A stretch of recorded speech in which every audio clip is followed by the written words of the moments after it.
Hello and welcome to the MB Squared SP Design Review. I'm Joe Paninsky. Tyler Summit.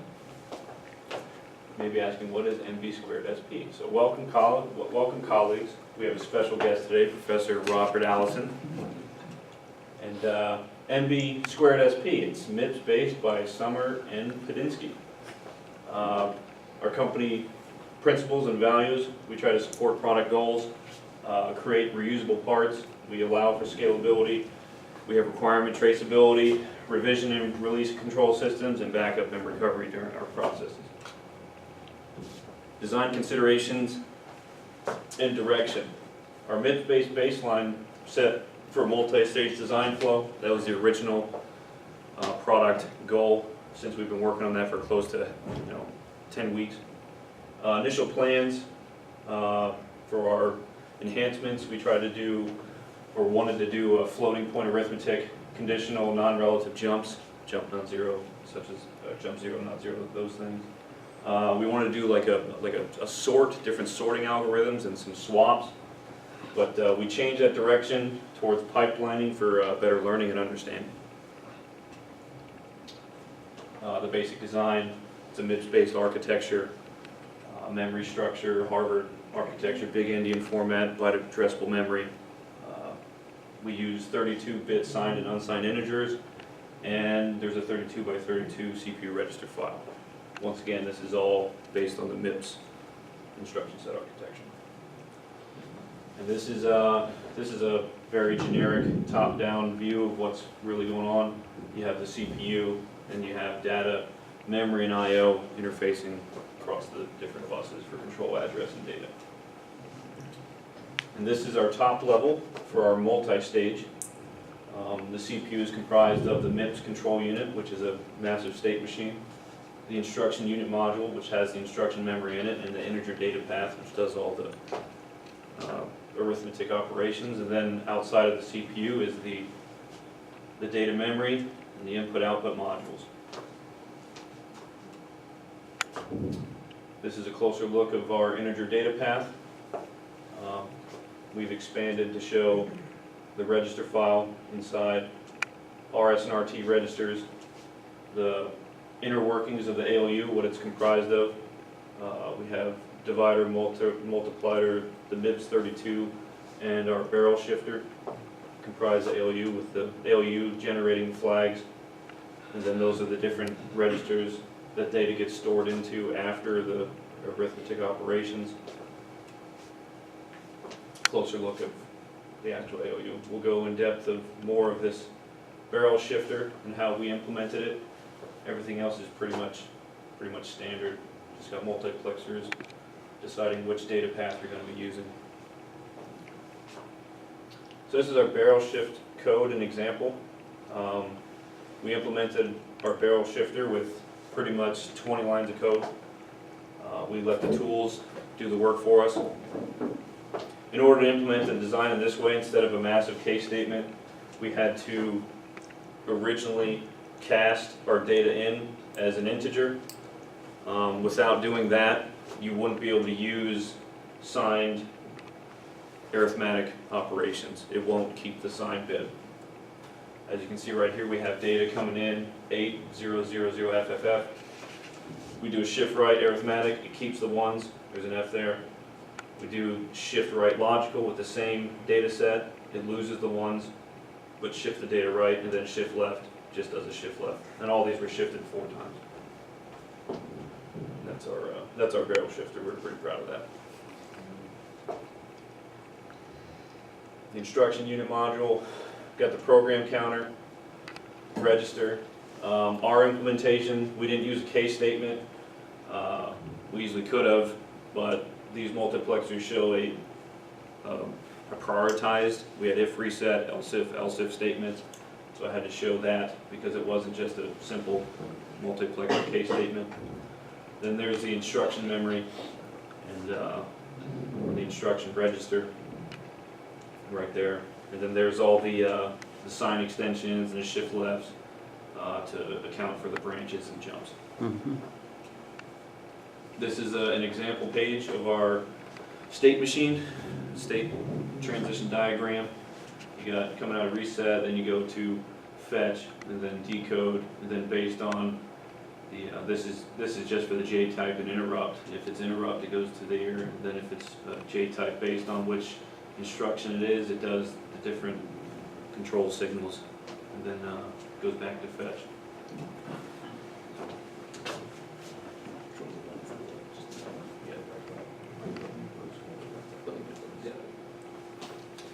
Alright, so then for our implementation for working with the outside hardware, we have output, input, and then we just have interrupt and interrupt handling. So for output, just showing the RTL for it, it's basically the same thing as our store word would be in form. And so then over here, we're just showing what state we're at, what state we're going to, and how we implemented it. And then basically the most important part is that the right out stage here, where we're taking our RT value and putting it into memory, is going to an IO memory, so we're just using IO chip select and writes instead of our data memory chip select and writes as we would have been using the store word. But it's basically just done with fetch and decode being used as usual for most instructions. I'll use the same format. And then outputs, just pushing everything that you need from RS and RT, RT being assigned extended immediate into the ALU, and then RT at the same time is going to actually get the data that we're putting in to the IO, and then it's going from that RT into the data IO using the address as previously added through with our base and offset, just so that it's essentially a memory that we're using, and it's a little more simplified than it would be in a normal usage, but it's just more simulation for our IO than it is practical IO. And then input is a similar change, just with an extra step. And again, it's essentially just using like a load word, but it's also just using IO chip selects, IO writes, or IO reads in this one. And so it's the same exact instruction list, just with the caveat that once you have the data, instead of writing it to the memory, we need to write it back into the processor so that we put it into the register file. And we have a D in, and then we have our ALU out, and typically our ALU out is what leads back into everything, so it needs to take the time to get into the D in, and then carry through, which is why you have the extra state on it. This is just one of the many implementation modules that we use to check through our design. And so this is using more than just this check, but I'm just showing this one in specific, mainly for this line, to show that the main idea here is that with this Louis-Ori pair, we're loading it with this 8,000 and then FFFF, which is this first value here, would be in register 17. And the reason why register 17 is all F's here is because we're going through this loop 16 times, as according to this counter, from register 18. And every time you're going through, we're shift right arithmetically. And so this is showing each stage of the operation, but this one ends with an E at the end because the actual last stage happens after the output, which is why you'll see it here in R17. So that's just showing how the output is actually being implemented. But then also, you can see the inputs here are being shifted from this original 16 value, which is just C0. So these values are being put into register 19 to 24, which you can see is going in through here, just a copy of what it is over there. And so this is just a simple showing that the actual code in implementation works, and we actually have it so that the verification will check through itself and verify whether you're using an IO or data memory.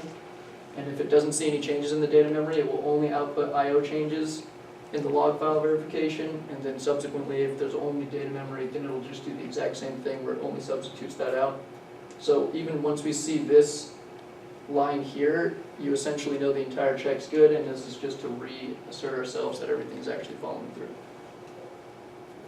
For interrupt handling, we have just two new instructions that we're using, which is the set IE, which is just to set an interrupt flag, and the return, which is to return from our interrupt routine back to whatever state we were previously in the code. Basically, it just checks for IE during the fetch state.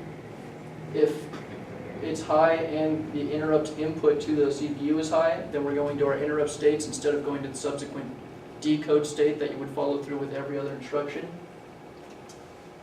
And this is just a few changes that we had to make so that we could implement stack interrupt. And so I put in a new just S select, which is basically just a mux where we're using what we always use for RS, or we're using just a stack pointer. And this is so that instead of pulling it, we have a dedicated ALU function to give us our interrupt vector, which is 3FC, but if you use that, then you can't actually push it back into the stack pointer off of an interrupt. So we're pulling it straight from the stack pointer through that select. And then in order to push our flags and our PC eventually onto the data memory as a stack architecture, I put those through so that it's a different function that we can use for DOut, which is always sent to our data memory or our IO. And so this is the amount of states it took just to get the interrupt to work. And you can see that fetch has an if-then statement, which is checking for that exact possibility where we have the interrupt enabled, the interrupt is being sent to the machine, and the interrupt acknowledge is low, because off of reset, or any, all three of those would be low off of reset, and then the interrupt is obviously coming from hardware. The acknowledge has to be low for it to reach this so that it knows it's not a fault. And so essentially what it's going through and doing is we're just loading RS with R29 using that new S-select right off in fetch, because otherwise it's just the normal fetch using IR is unnecessary here. And then we're pushing it down through the ALU out, but we're also decrementing it beforehand, and the reason for this is because you need to be able to push the PC, our current location, onto the memory instead of taking our, well, over here we'll be taking out the PC value from the interrupt vector and putting that into the PC register. But I have to end up first decrementing it so that I can't overwrite our current PC value. So that gets put into it beforehand. Then I'm going to use an undecremented PC value over here just to put that ending up into the memory. And so in order, basically it's just going to have, at the very last value, it has our interrupt vector, which could be, in this case, for most of them, was just value 200, which sends us to that location in the instruction memory. And then following that, we'll have pushed on the PC that we're going to go to and return from when the return statement gets hit. And then after that, we're pushing on the flags as a 32-bit value, with just the lower 4 bits being the flags. All flags used except for the interrupt flag, because if you're in an interrupt, it's already high. And there's no way within our design to actually re-lower the interrupt, so once it's an interrupt enabled, there's no reason to check it again. So that's basically just how it goes through. And yeah, it takes 7 states to do it, not counting the fetch state. And then the return, it takes another few states for basically a similar reason, that it's implementing full pushes and pops every single time. So this time it has to go back through and then check for putting our actual stack pointer into RS, once again using the new select, which allows us to go through and check that, okay, well now we can have that, we decrement it back, or we'll increment it back to get to the PC and load in the flags, and then that will lead us back over to the 3FC. And the reason why I've done this instead of just pulling it from the ALU is if you were to interrupt during our interrupt, you would actually reach a new interrupt routine because of the way it's put into the stack. So if it was first interrupt into one routine and then an interrupt prioritized through that routine, you could program another vector in it that would go to a different location, and then we could hit any interrupt instead of just using the one. So it takes a few extra steps to do it, but I thought it was just a better implementation. And again, this is just a similar, it's basically the exact same as the last, except for using that return, and this one uses the new stack architecture for the implementation. And beforehand it just shows that the stack is loaded with an unknown value off of reset for most memory. I programmed it to be zeros just to show that that's a program, and then this is that 200 that I was explaining earlier. but once it all follows through, like I was saying, you're gonna go with, right here you still have the 200 because that doesn't get touched because of decrements before it adds anything. Mhm. But this 50 would have shown that you were on the memory value for 50 in the line codes for memory before it actually jumps. That's the return value there. Right, And then the flags 2 just shows that there was only one flag high, Yeah. and in that one it would happen to be a check for being used that we're using up top. And then it comes in to the design phase of why we didn't transfer to pipeline sooner. We agreed on a more conservative approach to this design. Since after lab 6, multi-stage was pretty much 100% done, just modules, so we first worked on that. Once we got through module 12, then it was kind of a split team. Tyler was working on module 13 and 14, and I started implementing pipeline to see how far we can get. And we set a deadline of Monday, a week prior to the report being due, to see where our progress was. And so we ran into some issues with pipeline transferring from the multi-stage. Initially, we thought that the multi-stage was prepped to be reutilized as pipeline. That proved to be pretty problematic. We got an addition to work, but then interfacing the forwarding unit became very difficult. It was very hard to read. There was registers hidden within modules. So we abandoned that approach, then we redesigned the whole thing for specifically top-level pipeline. And then we still ran into different forwarding issues. We ran into just a bug where we would fix it for one instruction, it would break the other, so we didn't really know what was going on, so that cost us a lot of time and effort. This is some of our progress reporting. I calculated that if we spent 8 hours a day, excluding weekends, subtracting 3 for the test, subtracting 3 for spring break, we had 148 hours of total work, and then if we worked 8 hours per day on weekend, it was 196.